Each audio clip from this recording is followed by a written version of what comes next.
धर्मग्रंथों के अनुसार सभी मासों में श्रेष्ठ कार्तिक माह के कृष्ण पक्ष की अष्टमी को कर्काष्टमी नामक व्रत का विधान बताया गया है। इसे लोक भाषा में अहोई आठेण या अहोई अष्टमी भी कहा जाता है। अहोई का शाब्दिक अर्थ है अनहोनी को होनी में बदलने वाली माता। इस संपूर्ण सृष्टि में अनहोनी या दुर्भाग्य को टालने वाली आदिशक्ति देवी पार्वती हैं। इसलिए इस दिन माता पार्वती की पूजा अर्चना अहोई माता के रूप में की जाती है। यह व्रत महिलाएं अपनी संतान की दीर्घायु प्रतिष्ठा की रक्षा के लिए रखती हैं और अहोई माता से उनके खुशहाल जीवन की प्रार्थना करती हैं।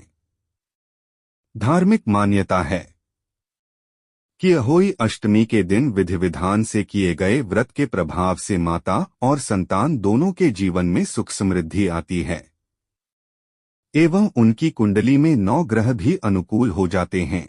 ऐसा माना जाता है कि जिन स्त्रियों की संतान को शारीरिक कष्ट हो, स्वास्थ्य ठीक न रहता हो या बार बार बीमार पड़ते हों अथवा किसी भी कारण से माता पिता को अपनी संतान की ओर से चिंता बनी रहती हो, तो माता द्वारा कल्याणकारी अहोई की पूजा अर्चना व व्रत करने से संतान को विशेष लाभ मिलता है। बच्चे कभी कष्ट में नहीं पड़ते। अहोई अष्टमी की पूजा का विधान सायकाल प्रदोष वेला में करना श्रेष्ठ रहता है।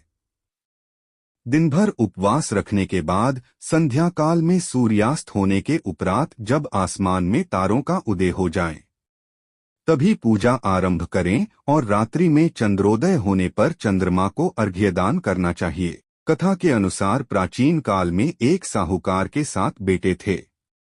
दीपावली से पूर्व साहूकार की पत्नी घर की लिपाई पुताई के लिए मिट्टी लेने खेत में गई और कुदाल से मिट्टी खोदने लगी। मिट्टी खोदते समय उसकी कुदाल से अनजाने में एक पशु शावक की मौत हो गई। इस घटना से दुखी होकर स्याहू की माता ने उस स्त्री को श्राप दे दिया। कुछ ही दिनों के पश्चात वर्ष भर में उसके 7 बेटे एक के बाद एक करके मर गए। महिला अत्यंत व्यथित रहने लगी। एक दिन उसने गांव में आए साधु महात्मा को विलाप करते हुए पूरी घटना बताई। महात्मा ने कहा कि तुम उसी अष्टमी को भगवती माता की शरण लेकर स्याहू और उसके बच्चों का चित्र बनाकर उनकी आराधना करो और क्षमा याचना करो। देवी माँ की कृपा से तुम्हारा पाप नष्ट हो जाएगा। साहूकार की पत्नी ने साधु की बात मानकर कार्तिक माह के कृष्ण पक्ष की अष्टमी दिन व्रत और पूजा की। व्रत के प्रभाव से उसके 7 पुत्र जीवित हो गए। तभी से महिलाएं संतान के सुख की कामना के लिए अहोई माता की पूजा करती हैं। इस कथा के माध्यम से अहिंसा और पर्यावरण की रक्षा का संदेश भी मिलता है। पौराणिक मान्यता है कि कार्तिक कृष्ण पक्ष की अष्टमी की मध्य रात्रि को गोवर्धन परिक्रमा मार्ग में स्थित राधा कुंड में संतान दंपत्ति यदि एक साथ स्नान करते हैं तो उन्हें सर्वगुण संपन्न संतान की प्राप्ति हो जाती है।